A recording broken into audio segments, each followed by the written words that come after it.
La reine Élisabeth II avait promis au prince Édouard qu'il succéderait à son père, le prince Philippe, en tant que duc des accent aigu d'Édimbourg après sa mort.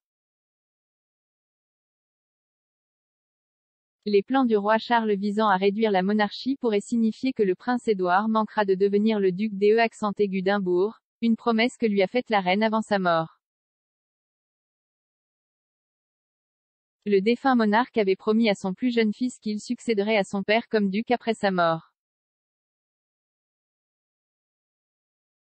Elle avait écrit l'engagement et l'avait remis à Sophie Wessex comme cadeau de mariage lorsqu'elle a épousé Édouard en juin 1999. Mais maintenant que Charles a succédé au trône, Édouard manquera le nouveau titre et sa femme, Sophie, ne le fera pas. Ne sera plus duchesse des accent aigu d'Édimbourg, selon une source du palais.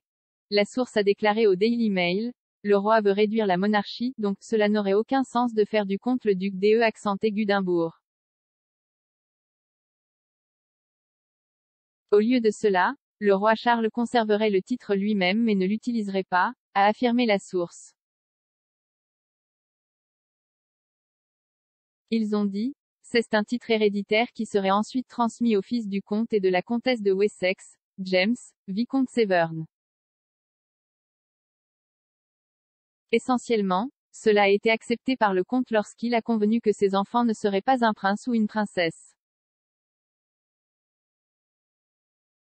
Et ce malgré le fait que les filles du prince Andrew, Eugénie et Béatrice, soient des princesses. Mais c'était avant les projets de Charles d'amincir la monarchie et depuis lors, il y a eu un changement de politique, a ajouté la source. Au moment de leur mariage en 1999, Buckingham Palace a clairement indiqué que Charles était d'accord avec les plans de ses parents.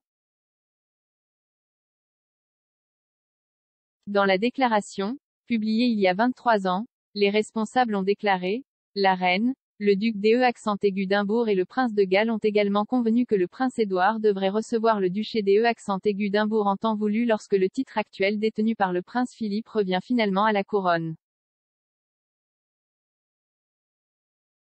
Cela survient quelques jours seulement après que Charles a demandé au Parlement de le nommer, ainsi que la princesse Anne, conseiller d'État pour intervenir lors des occasions clés. Certains observateurs royaux ont déclaré que la raison en était d'éviter que les princes Harry et Andrew soient appelés à remplir des fonctions royales officielles lorsque le roi et le prince William sont à l'accent aigu étranger.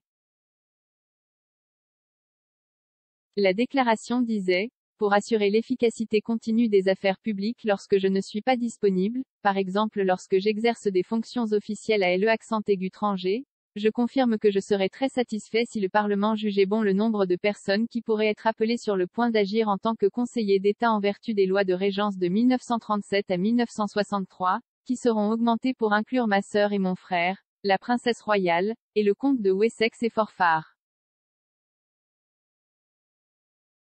L'ajustement juridique serait une tentative de mettre à l'écart le prince Andrew, qui est lui-même conseiller d'État bien qu'il ne soit plus un membre actif de la famille royale. Le changement de tradition royale aurait frustré le duc de York, qui serait progressivement en train d'accepter sa perte de fonction royale. Lorsque Charles est devenu roi, plusieurs membres de la famille royale ont reçu de nouveaux titres. Le prince William est devenu le prince de Galles, tandis que Kate a également pris le titre de princesse de Galles. William et Kate ont également hérité des anciens titres de duc et de duchesse de Cornouailles de Charles et Camilla, faisant d'eux le duc et la duchesse de Cornouailles et de Cambridge.